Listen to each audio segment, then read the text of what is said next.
Я приветствую вас, дорогие друзья, уважаемые гости и подписчики моего канала. Всем большое спасибо, что следите за новыми выпусками. Юрий Дудкин на связи прямо сейчас. Юрий Анатольевич, здравствуйте. Здравствуйте, Александр. Перед тем, как начать наш разговор, я хотел бы обратиться к нашим подписчикам, к вашим подписчикам, и сказать им большое спасибо. Я буду каждый раз об этом говорить. И опять же, по тем вопросам, которые, может быть, хотели бы мне задать, в прошлом нашем, так сказать, разговоре очень задело как-то наших подписчиков разговор о якобы украинском ядерном оружии. Но я вкратце на него отвечу, и на этом поставим точку, большую и жирную, чтобы не было никаких в дальнейшем дискуссий. На момент 1991 года треть ядерного оружия, находящегося на территории Украины, я подчеркиваю, на территории Украины, треть от мирового ядерного оружия находилась на территории Украины. Это 1700 боеголовок. Не ракет, а боеголовок. Ракеты там делятся на классы. Я сейчас в эти не буду тонкости посвящать всех. В зависимости от класса ракеты на ней устанавливались то или иное количество ядерных боеголовок. Значит, Соединенные Штаты в тот момент, когда был подписан договор об образовании СНГ, в Вискулях и крушении, так сказать, было объявлено о крушении Советского Союза, Российская Федерация на тот момент сразу же объявила, что она, почти сразу, что она является правообладателем и правопреемником всего того, что принадлежало Советскому Союзу, в том числе и ядерного оружия. То есть ядерного оружия у Украины никогда своего не было. Это первое. Второе. Украина в 1994 году, это я говорю тем, кто хочет возврата ядерного оружия на Украину, тем или иным способом. Разработки его на Украине, либо проникновения каких-то технологий из-за рубежа. В 1994 году Украина подписала договор о нераспространении ядерного оружия. То есть был взят курс на полную безъядерную зону в масштабе границ Украины. И этот договор ратифицирован на сессии Совета Безопасности ООН. То есть он ратифицирован Организацией Объединенных Наций и имеет международный статус. И третье, что я хотел бы сказать, когда Украина давала добро на ликвидацию своего ядерного оружия, оно, кстати, имелось в нескольких видах: стратегическое, тактическое и ядерное оружие малой мощности. Что касается оружия малой мощности, я не спорю, его, конечно, можно было бы и оставить. Но господин Кравчук, тогдашний президент Украины, согласился с тем, что и стратегическое оружие, и оружие средней дальности требует определенного обслуживания, обеспечения. И уж раз на то пошло, Украина не имеет таких специалистов, давайте отдадим и оружие малой мощности. Это снаряды, мины, начиненные определенным количеством килотонн, ядерных килотонн, и так далее и тому подобное. Все это было отдано. Если бы Украина этого не сделала, а она тогда в тот период времени уже заняла определенную прозападную позицию, Украину ожидали такие же санкции, как санкции против Северной Кореи. Это даже неоспоримо. Еще неизвестно, чем бы все это обернулось, если бы Украина оставила у себя вот то ядерное оружие малой мощности, о котором я сказал, что его можно было оставить. Поэтому, делая такое маленькое резюме в этом вопросе, я скажу так, что возврата в прошлое нет, что сделано, то сделано, и тем более будущего ядерного украинского оружия тоже нет, в связи с тем, что обстановка, как вы понимаете, на сегодняшний день не в пользу Украины. Это, кстати, очень интересная тема. На неделе, я думаю, что многие замечали, уже говорили о том, что партнеры там чего-то хотят передать. И вообще сейчас очень много о вооружении идет речи. ведется, и о том, что баллистика украинская, там какие-то испытания вроде где-то прошли когда-то, и, в общем, ракеты будут. Вот это вот все, как бы нагромождение разными заявлениями, конечно, вот, ну, немного меняет представление, да, о будущем, да, вот на какое будущее нацелена Украина. Давайте начнем как бы основную часть нашего разговора с серьезнейшего и большого казуса, скандала даже. Ну, до скандала пока не доходит, не знаю, дойдет ли. В общем, выходит российская сторона стамбульной переговорной группы, Мединский, генерал Зорин, который там тоже присутствует, и говорит, что россияне погрузили там 1200, по-моему, да, ну сколько там тел из 6000, которыми располагает российская сторона, и отправили туда к границе в зону обмена. Ну, в холодильнике погрузили и отправили. Украинская сторона как бы отказалась, перенесла на неопределенный срок и отказалась проводить обмен именно сегодня. Мединский говорит, что и живых, и, собственно, уже павших солдат пока не хочет менять Украина. Вот что-то произошло. Хотя вроде договоренности такие были.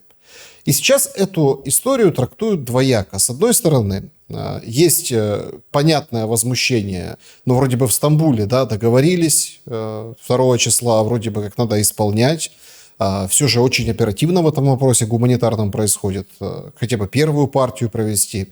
1200 человек, ну, в общем, там и списки передали живых, и, собственно, подвезли к границе павших солдат россияне. Украина списки приняла, изучает и перенесла этот обмен и живых, и, собственно, павших солдат.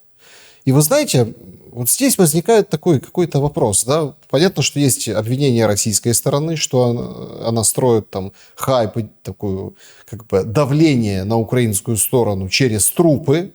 Такая очень чувствительная тема, потому что эти тела ждут родственники, чтобы похоронить. Этих обмененных тяжело больных и молодых ждут дома родственники, которые тоже, собственно, вовлечены в процесс и очень сильно переживают. А мы возьмем это число, там, да, 6000, умножим минимум на 2, а то, может, на 3, на 4. И мы понимаем, что колоссальное количество людей сейчас в таком подвешенном состоянии, но Киев ведет себя именно так, говоря, что нужно всех идентифицировать, все как бы должно быть без сучка, без задоринки. Грязная какая-то политическая история. Почему это все, ну, собственно, не провести спокойно, оперативно, кулуарно? Зачем вот эти публичные заявления? Ну, все дело в том, что она грязная лишь только потому, что требуются конкретные шаги со стороны Украины, потому как количество жертв с 2 сторон, оно несоизмеримо. Ну, приблизительно по меркам зарубежных экспертов, это 1 к 3 на сегодняшний день. 1 к 3. Что же касается украинской стороны, как вы правильно заметили, да, в Стамбуле они дали согласие. Пожалуйста, мы обменяем.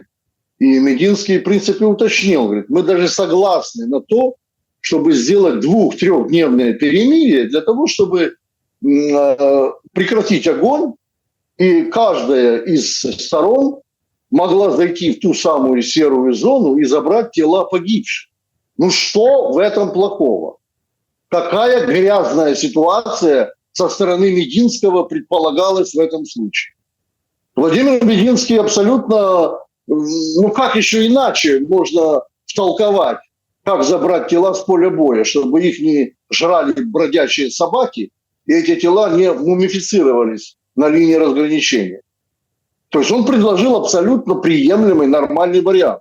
Я, опять же, как историк, не могу эту тему обойти и привести пример с началом Великой Отечественной войны 1941-1945 годов.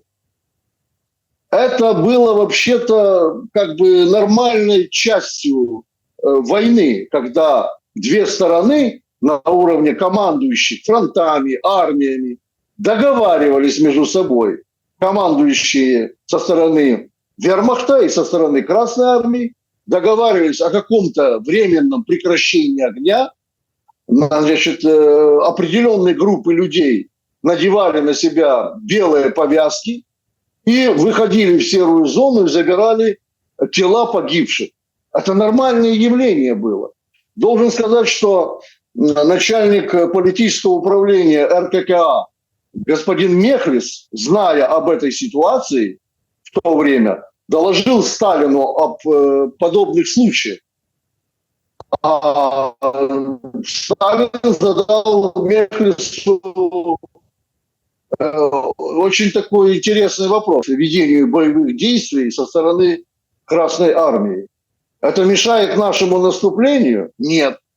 Мы все, говорит, христиане, мы должны этим заниматься. И ничего в этом... Я не давал этого разрешения, но я одобряю это. Это слова были Сталина. И в дальнейшем, уже вплоть до Берлина, пройдя Польшу, Чехословакию и так далее, это практиковалось. Тут появляется какой-то Зеленский в коричневом камуфляже, вот, очень похожем на те времена, и говорит о том, что он отвергает это трехдневное перемирие, чтобы с передовой забирали тела погибших украинских воинов. Это о чем говорит? Ну, о чем это говорит? Какая здесь может быть грязная позиция со стороны, там, скажем, той же Российской Федерации? Нет, ну он же давит на то, грязь, что... Александр. Он же давит на то, идет... что и так командиры договариваются, и это все происходит. И, мол, зачем да это нужно? Не так они договариваются. Я же в самом начале сказал, что трупы просто завалены телами погибших украинских солдат, позиции на фронте. Завалены просто, понимаете? И в том числе это еще связано с тем, что Зеленский, если вдруг произойдет такой обмен, да, нужно будет выплачивать материальные компенсации родным. Простите меня, если даже взять 6 тысяч, умножить на 15 миллионов гривен, которые в среднем, ну это даже не в среднем, это максимальная сумма, которая выплачиваться должна украинской властью за погибшего бойца, то это гигантская сумма. И Зеленский не хочет просто платить родственникам, гражданам Украины, своим гражданам этих денег. Вот шкурность всего вопроса этого негодяя. Все-таки, да, вот достаточно такая ситуация, вроде бы как чувствительная, и обычно говорят, там, где происходят обмены, нужно молчать, но никто не молчит, и мы видим какое-то использование этой такой достаточно правильной гуманитарной работы, да, в каких-то абсолютно других целях. Вот я не могу понять, каких. Вообще, в последнее время, если честно, смешались абсолютно все понятия и взгляды. Да, вот мы с вами говорим, а в Киеве проходит акция ЛГБТ-сообщества. Сначала ее называли маршем, потом говорят, нет, это просто собрание. Какие-то молодые люди, группы, их там, ну, в общем, толкаются с полицией, их не пускают, заблокировали, а они стоят с флагами и говорят, что мы собираем на русорез Стерненко. Ну, мол, такая акция у них. Вот эти ЛГБТ на русорез Стерненко собирают. И вроде как и те, которые их пытаются там, ну, скандировать и, ну, в общем, не дать провести это собрание, и те вроде как бы украинцы, да, их, собственно, пакуют. И эти вроде, видите, с какой патриотической позицией ради сбора решили собрать свою братью. То есть мы видим абсолютный какой-то момент растаскивания украинского общества. Пока на фронте тяжелейшая ситуация. Пока с фронта приходят очень плохие новости. А политики, как, ну, не знаю, как с какого-то рупора, да, наперебой, сейчас последние там сутки, да, 2, наверное, говорят, Сумы, сумчане, уезжайте, эвакуация, там, соберитесь, в общем, как-то вот побеспокойтесь о том, как, куда и что. И вот эта вся картина ведь абсолютно не приближает ни к какому варианту, ну не то что победы, а какой-то успешной обороны. Что думаете по этому поводу? Александр, вы знаете, я даже не знаю, что вам ответить. Во-первых, потому что все, что происходит сегодня на Украине, в частности в Киеве, ну, это сплошная грязь. Вот именно грязь, самая настоящая. И кто-то, конечно, из каких-то кукловодов во власти этим всем руководит. Ну, обсуждать вот этих вот людей с радужными флагами я не буду по принципиальным соображениям. И что они там предполагают, и тем более про какого-то Стерненко говорить. Я не разбираюсь в сортах дерьма. Для меня дерьмо, что куриное, что коровье. Одно слово – дерьмо. Поэтому вот это все разграничивать, как-то рассусоливать, градировать это все. Не хочу этим заниматься. Я скажу одно, что вот вы правильно сказали про суммы. Я бы даже добавил, что я призываю всех граждан Украины, особенно женщин, детей, несовершеннолетних, у кого есть несовершеннолетние дети, в связи с тем, что сейчас происходит, да, это резкий отказ Украины садиться за стол переговоров, вести конструктивный диалог для того, чтобы сохранить еще в какой-то степени те границы, которые еще остались от Украины. Вот этот грубый такое невежественное поведение, грубое невежественное поведение украинской власти на международном уровне говорит лишь о том, что ситуация будет усугубляться. И я призываю всех граждан Украины, кто имеет возможность, детей, покидайте эту территорию. Там вас ничего не ожидает. Боевые действия будут продолжаться. Украина обречена с ЛГБТшниками, без ЛГБТшников, с какими-то другими организациями, которые сегодня очень популярны на Западе, но чужды нам, христианам и православным. Это все равно не подлежит пересмотру. Российская власть в последнем выступлении президента Путина дала четко понять, что садиться за стол переговоров с террористами, теми, кто взрывает гражданские поезда, мосты на территории Российской Федерации, российская власть не будет. Не будет. Поэтому ситуация остается таковой, какой она остается. И мало того, я повторюсь, она усугубляется. Уже практически всю неделю идут жесточайшие обстрелы территории Украины. Бьют исключительно по энергетическим, военным и промышленным объектам. Вот. Поэтому для меня все это, то, что происходит в Киеве, там вот эти театрализованные представления скоморохов во главе с главным скоморохом на Банковой, это всего лишь навсего сатанинское действие, не более того. Так, с точки зрения человека военного, прокомментируйте вот этот ответ Путина. Сегодня разошлась потрясающая фраза Трампа. Говорит, что Украина сама дала повод разбомбить ее к чертовой матери. Ну, там с английского разный перевод, да. Ну, в принципе, как бы таким грубым словом. Ну, hell you, он переводится, так, как вы сказали. То есть, понимаете, в чем дело? И как бы, что мы имеем сейчас? Зеленский говорит, что как бы несколько уже сообщений к ряду притягивает Трампа и вешает на него чуть ли не вину за вот эти обстрелы, жертвы, разрушения, потому что он как бы санкционирует какой-то ответ Путина. Мы видели большой обстрел, ну вот совсем недавно, позапрошлой ночью. Обстрелы не прекращаются, продолжаются шахедами, ну, в плюс-минус, ну, вы поняли, в таком формате, как это было до этого, правда, идет набор массы, то есть то было там 300 беспилотников, 400, сейчас говорят 500, уже анализируют, говорят, может за раз и 1000 целей для ПВО появиться за один раз. То есть это какая-то такая очень опасная лестница. В каком плане? В том плане, что нам ничего не говорят, а куда прилетело. Люди догадываются сами. Но ведь это же не может продолжаться вечно. И условно, когда подойдет к 1000 шахедов за один раз, мы же понимаем, что они куда-то упадут. Если не в цель, то на головы мирных жителей. А это как раз не подталкивает к конструктиву на переговорах, а наоборот эти переговоры срывает. Почему? опять же, подчеркну, что турецкий вот этот саммит, да, как раз и был направлен для того, чтобы в первую очередь разработать совместно, компромиссно шаги для установления долгосрочного мира. Долгосрочного мира. Ни о каких перемириях Россия даже слышать не хочет. Поэтому, садясь за стол переговоров, украинская сторона должна была понимать, что сюсюкаться, цацкаться, вводить в заблуждение российскую делегацию уже не удастся.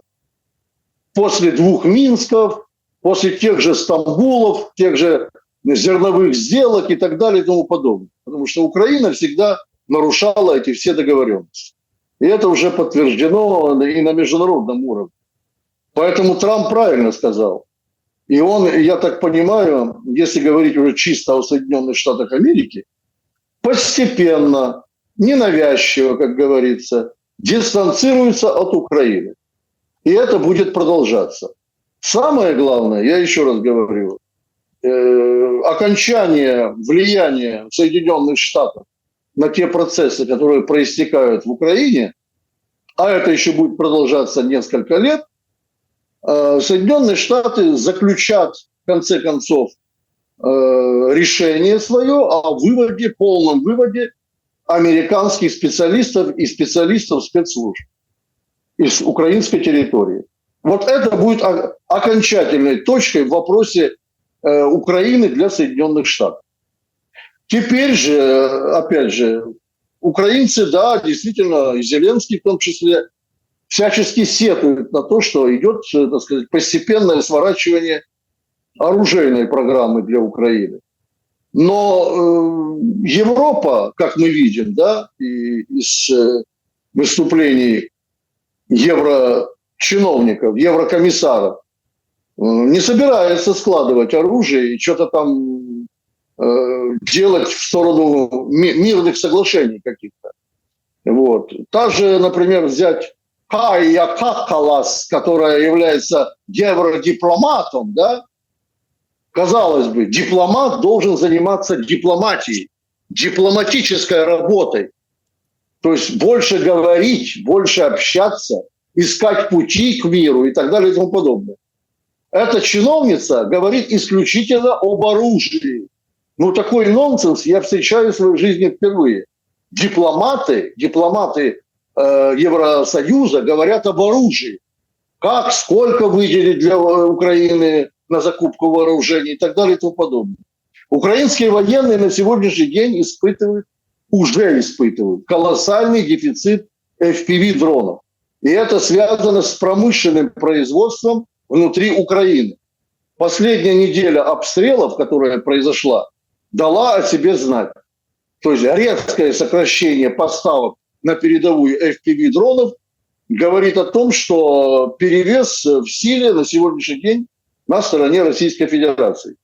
И поступление вот этих дронов из-за рубежа на сегодняшний день недостаточно для того, чтобы переломить наши позиции на фронте. Недостаточно.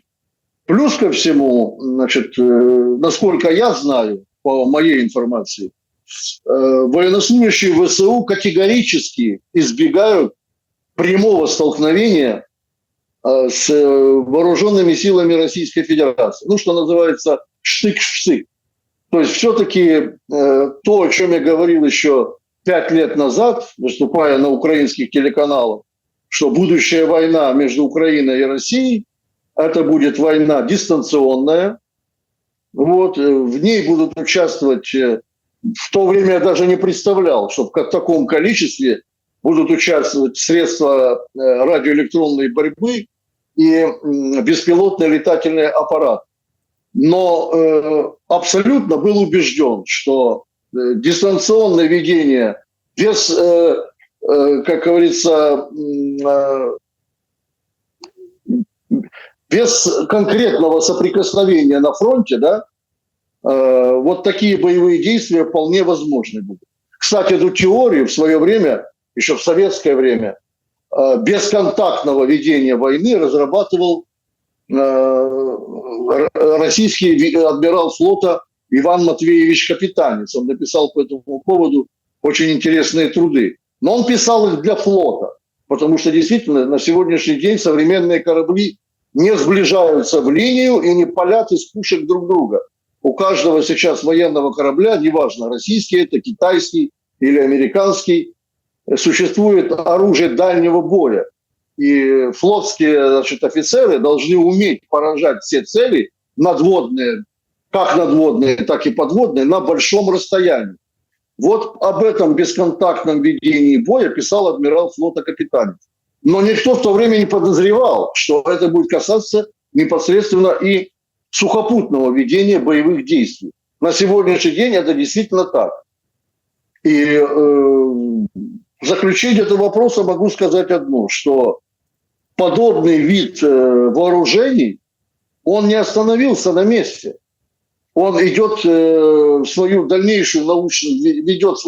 дальнейшую научно-техническую разработку, и все эти средства, они совершенствуются, становятся еще более страшными и еще более опасными. Ну и понятное дело, что вот эта бравада, да, мы сделаем, кто там, Берлинская заявила сегодня, мы можем сделать, Украина имеется в виду, может изготовить 20 миллионов дронов в год.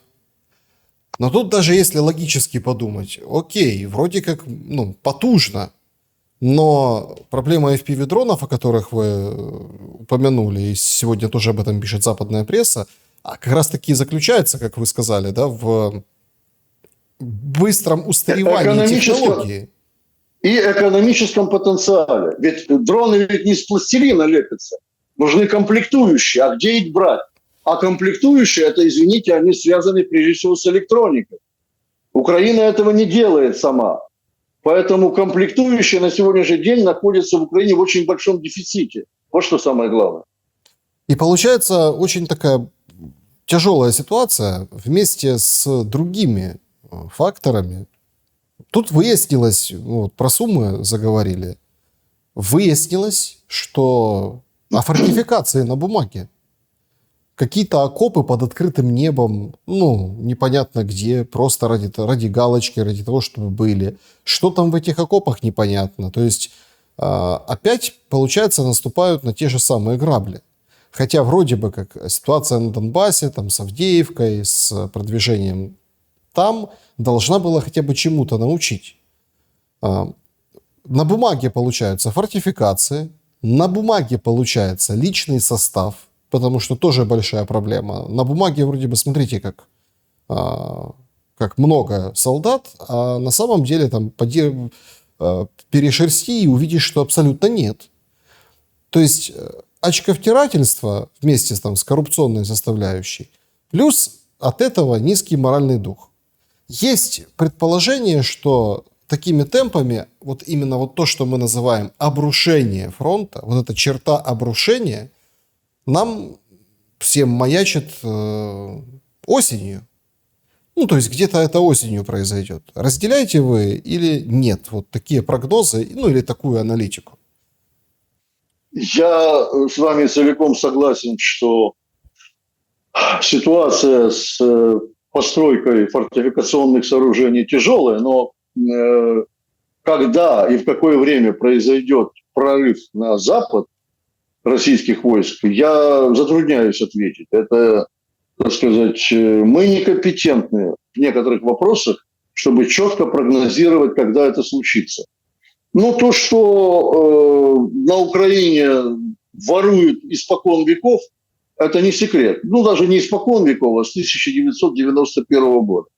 Это абсолютно не секрет. Воруют на всем, в том числе на собственной безопасности. Вот. И надо сказать, что воруют довольно успешно. Если бы еще эти деньги сворованные оставались непосредственно на Украине, в украинских банках, это еще куда ни шло. Но эти деньги все в колоссальном количестве выводятся за рубеж. Они недосягаемы на сегодняшний день для Украины. Все, что ушло туда, его уже потратить на украинские нужды невозможно. Вот в чем состоит вся опасность. Украинское руководство, нынешнее самозванное фашистское руководство, ведет так называемую картежную игру, картежную войну. Вот это не фигура речи, это фактически так. Все позиции, все наступления, все вот эти наступы, прорывы и так далее, они ведутся лишь только на картах. А то, что украинские шулеры, картежные вот эти шулеры на картах политических разыгрывают очередные ситуации для того, чтобы успокоить население, да, втемяшить очередной бред через средства массовой информации. Но это получается довольно-таки успешно. Я вам скажу, что значительная часть молодого поколения, нынешнего молодого поколения Украины свято верит в это. Свято верит в то, что Россия испокон веков порабощала Украину. Самое главное, что 20-летние юнцы и девочки, они прекрасно уже знают, как было в Советском Союзе. Понимаете? Вот это меня больше всего веселит. Они все знают про Советский Союз. Вот так им расповели по телевизору. Вот эти вот недалекие эксперты, политологи и так далее и тому подобное. Поэтому, говоря уже чисто о военных вопросах, как пойдет дальше ситуация, ну, я скажу так и повторюсь, что гражданам Украины нужно готовиться к эвакуации, потому как цели намечены Российской Федерацией, это уже из средств массовых федеральных каналов, на федеральных каналах это звучит. Сумы, Харьков, Днепропетровск. В дальнейшем Одесса, Николаев, Херсон и Запорожье. Вот ближайшие цели российского главного командования. Ну, Европа, конечно, пытается сорвать это. Вот мы о дронах говорили. Сегодня Лекарню говорит, что смотрите, французский бизнес, французские инвестиции на территории Украины отправят деньги, силы, будут изготавливать дроны. Часть из них, понятно, большинство будет для фронта, а часть из них типа для французской армии тоже. То есть вот такая классная идея производства. Вопрос в том, что на здравый вопрос, не просто улюлюканье, мол, смотрите, наконец-то, сейчас мы тут будем дроны за французские деньги, за евро, будем изготавливать в таких товарных больших количествах. Я вот там намекнул, во-первых, они устаревают. Если ты наштампуешь очень много дронов, смысла их может просто не быть, они просто не работают, потому что рэп перенастраивается, все перенастраивается. Противодроны тоже. Это раз. А во-вторых, так прилетает ракета в завод ночью, например, нет твоих инвестиций. Вот они были, а теперь их нет. Такое ощущение, что это как бы такая прачечная для европейских стран, что на войну можно многое списать. И все там тоже наконец-то вкусили этот знатный коррупционный принцип. Так видится. Что вы думаете по поводу... Вот там же как, вот сейчас там Янина Соколова брала интервью у Яниса на Харьковском направлении, вояки, там разведчиками курируют. И он говорит, что, ребята, война будет до 30-го года, пока НАТО, не встанет с колен, условно, в военном смысле этого слова. И вот мы будем воевать, ожидая НАТО. Вот мы дождемся боеспособное большое НАТО, и вот тогда повоюем, и тогда уже будем побеждать. До этого надо просто терпеть и, в общем, как это, лупайте цю скелю, вот это как в классике было украинской. У Франка, Ивана Франко. Что думаете? Действительно, до 30-го года и нам прямо светит вмешательство НАТО и вот такая большая уже мировая война? Александр, я об этом говорю всегда. Если вы помните в вашем интервью, что миром завтра это все не закончится. Это раз. Во-вторых, вот этот Янис, вы сказали, некто Янис, он имеет, так сказать, він має рацию, как говорят на Украине. Почему? Потому что он находится на передовой. Он чувствует это своей кожей. Я его не защищаю, не выгораживаю, но все, кто находится на передовой, как со стороны ВСУ, так и со стороны российской армии, они все это понимают гораздо лучше, чем мы здесь сидящие, разговаривающие. И это нельзя передать словами, это надо действительно прочувствовать. То, что он говорит, что, так сказать, если Россия выйдет на границу уже с Польшей, да, то вмешается НАТО.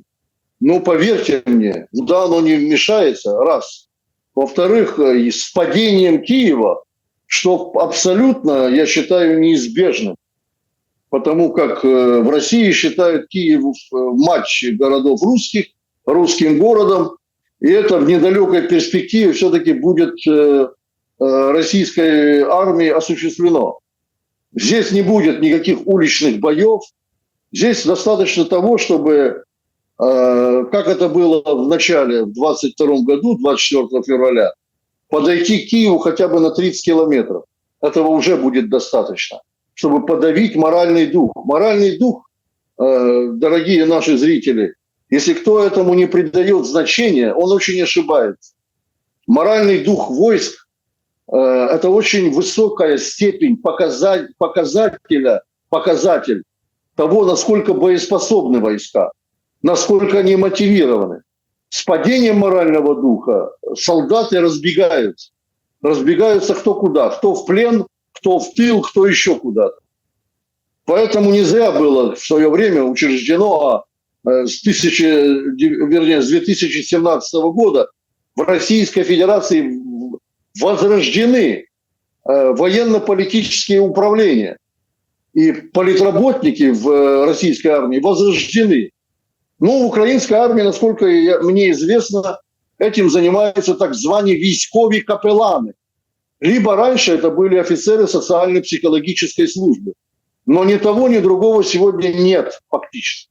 Есть каких-то в отдельных частях, на определенных позициях, которые еще могут где-то там поддержать войска украинские, морально поддержать.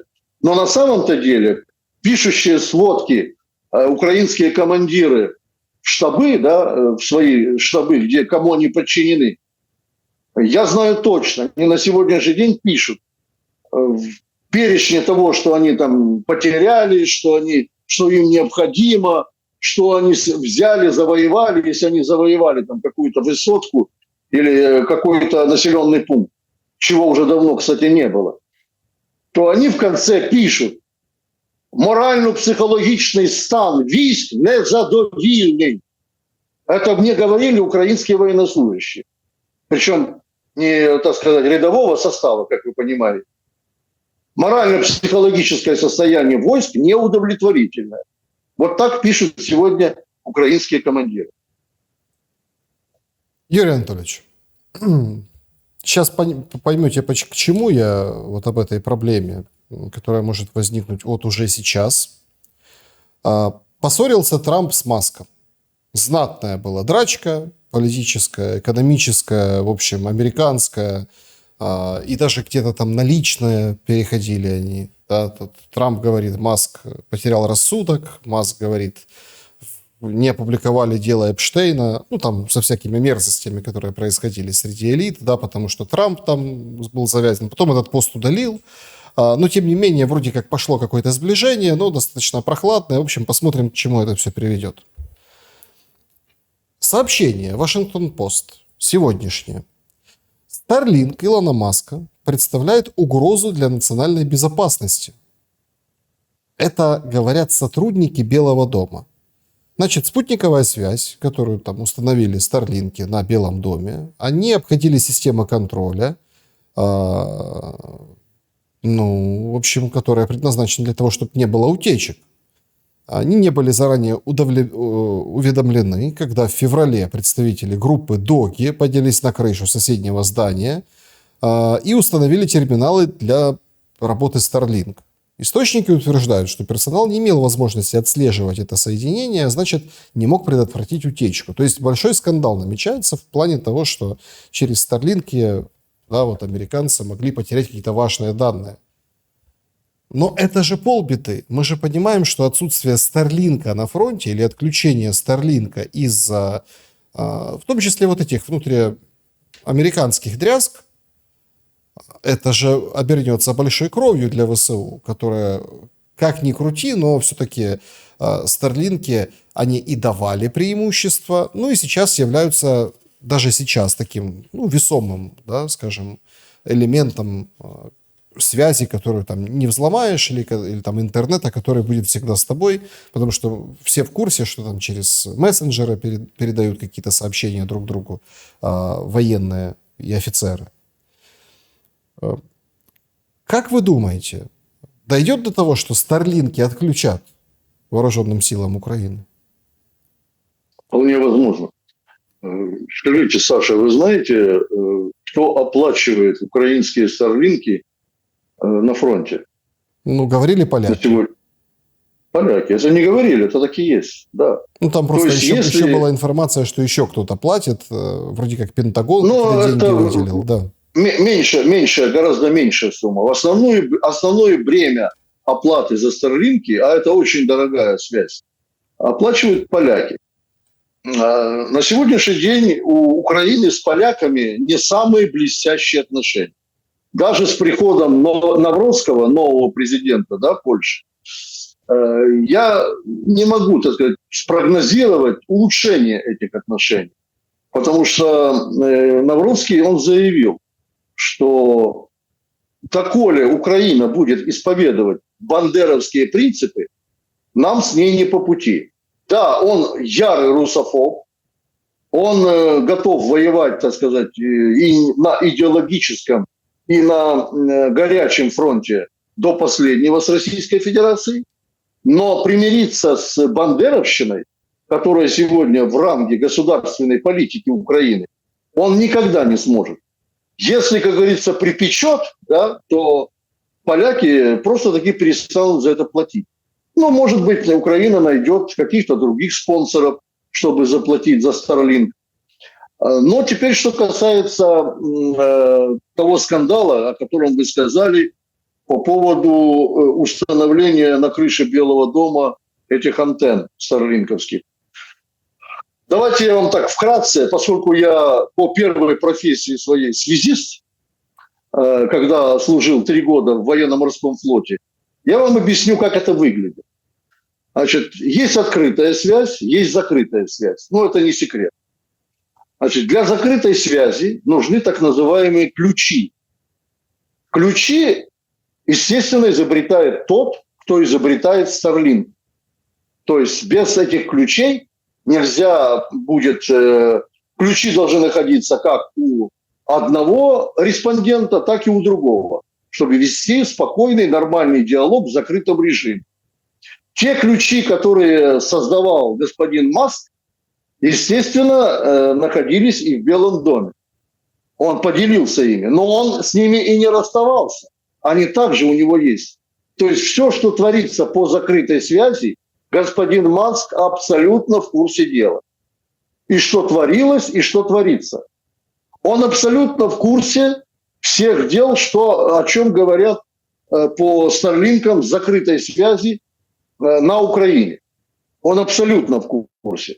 Он очень в этом плане, что называется, осведомлен. Поэтому, да, действительно, это вызывает, особенно у некоторых сенаторов-демократов, определенную реакцию. Да и у республиканцев то же самое. Что, мол, как это человек вышел из нашей команды на сегодняшний день, да, вступил в прямое противоречие с президентом, а у него, простите, ключи ко всем нашим секретам связи, они до сих пор у него в руках. То есть им нужно будет либо переходить на что-либо иное, альтернативное, чтобы изолировать и отстранить Маска, либо помириться с ним. Понимаете, другого выхода нет. Это я так абсолютно утрированно, не вдаваясь в подробности всей этой кухни связи Starlink, могу вам это дело четко описать. На сегодняшний день Маск по-прежнему является самым богатым человеком мира. Это не секрет. И то, что, так сказать, он является и законодателем моды в космической технике Соединенных Штатов, это тоже не секрет. А Starlink, естественно, это космос. Это космос. Это его детище. То есть на сегодняшний день Маску в Соединенных Штатах альтернативы нет. Вот когда они найдут такого человека, другого, ну, хотя бы на уровне там Билла Гейтса или что-то в этом роде, хотя Билл Гейтс в совершенно другом направлении работает, это может быть каким-то новым толчком, революцией в эре значит, космической и электронной связи. Но пока таких людей в Соединенных Штатах нет. Вот в чем вся проблема. Вернемся к внутриукраинской политике. Эмпирически затрагиваем эту тему в наших с вами встречах. Поразительные вещи происходят. И, кажется, немножко срывает резьбу у власти, потому что помимо там всяких пакетов с санкциями, помимо вот этих всех запретов, помимо сидящих, такое ощущение, что навсегда оказавшихся там людей в СИЗО, их, кстати, тоже отдельных людей, да, приглашали, так сказать, на обмен, об этом тоже было сообщение. Кто-то согласился, кто-то отказался. Это жизнь, то есть человек понимает. Происходит вообще какая-то удивительная история. То есть ТЦК, да, происходят бунты. Вообще человек, мужчина, да, который по Конституции обязан, военно обязанный человек, у него всегда есть выбор, да, определенный. То есть или идти и служить, или не идти, не служить, воспользоваться какими-то, не знаю, путями получить ту или иную отсрочку. Если он не претендует и не может этого сделать, значит, нарушать закон. Нарушать закон – это означает платить штрафы или идти в тюрьму. Даже такие есть, прецеденты. Здесь же, получается, после того, как спецназ врывается в ТЦК, успокаивать в приемнике, в отстойнике, да, вот молодежь, приходишь к выводу, что нет права, то есть даже на этот выбор, тюрьма или война, это будет точно какая-то война, учебка и так далее. И это используется как внутриполитический фактор. Сегодня Марьяна Безуглая, она выдала, что военные называют главкома сырок. То есть сырский сырок. Вот так, между собой. То ли любя, то ли так немножко подшучивая, подтрунивая. Марьяна Безуглая ведет серьезную борьбу с Сырским, да, так сказать, держит его постоянно в напряжении медийном. Вываливаются разного рода компроматы и какие-то претензии. Были недавно перестановки кадровые в военной сфере, большие от Зеленского. Юрий Анатольевич, вопрос мой заключается в следующем. Как вам кажется, насколько то, что мы видим внутри, связанное с жизнью общества, нас готовит к каким-то выборам, что ли? То есть заткнутые рты, приговоры суда, как вот Шарию за 15 лет за этот ролик в Ютубе, госизмена. Блокирование, вовсю говорят, надо блокировать ТикТок, все блокировать. Это вот зачем делается? Просто приходит осознание, что наступает момент, и ты уже назад откатить не можешь. Вот я даже так задумывался. Хорошо, допустим, завтра, внезапно война заканчивается, все переход к мирной жизни. А переходить надо идти еще лет несколько точно. Это ведь тоже имеет какую-то цель. Какую? Вот вы сказали про сырок, а я могу вам сказать, что говорят в штабе Сырского о Безуглой. Ее называют беззубая. Не безуглая, а беззубая, потому что сокрушить, как они там говорят, нас невозможно, даже в Верховной Раді. Ми підкоряємося тільки президенту, як вони кажуть. Подчиняются только президенту. Так вот, теперь вернемся к ТЦК. Я так плавно буду переходить из тех тем, которые вы задали. Но меня поразило одно видео, вернее, два видео, о втором я чуть позже скажу, которое также нашел в интернете. И причем я думаю, что этот слив, это ваше любимое слово, этот слив был непосредственно из спецслужб. Значит, там показано, как сотрудники спецслужб украинских накрывают один из военкоматов. И то количество денег, которые они там нашли в различной валюте, они сами говорят, мы, говорит, не могли понять, где мы находимся. То ли мы находимся в военкомате, то ли мы находимся в обменном пункте. То есть вы представляете, что творится в этих ТЦК и в этих военкоматах. То есть там просто коррупция неизлечима. Это как раковая болезнь какая-то. Теперь, что касается второго видео. Да, действительно, я еще добавлю, что на сегодняшний день содержаться либо в ТЦК, либо в СИЗО – это одно и то же. Только непонятно, за что людей там держат. Если в СИЗО еще, ладно, там как-то утруждают себя фальсифицировать уголовные дела, там, лишь только потому, что ты находишь какие-то аргументы против власти и оглашаешь их, то в ТЦК люди сидят неделями, непонятно за что. То есть они не знают, что их сюда посадили, почему их так безобразно кормят, почему не дают им помыться и так далее и тому подобное. Это накладывает тоже особую мотивацию на будущих украинских воинов. Теперь, что касается второго видео. Значит, второе видео я увидел, когда украинский солдат в некоем городе в камуфляже, естественно, положенный ему, был отпущен в отпуск по ранению, и он идет по улице и рассуждает. Причем рассуждает на русском языке, несмотря на то, что он до мозга кости украинский патриот. Он нифига не пророссийский никакой. Но он говорит на родном своем русском языке.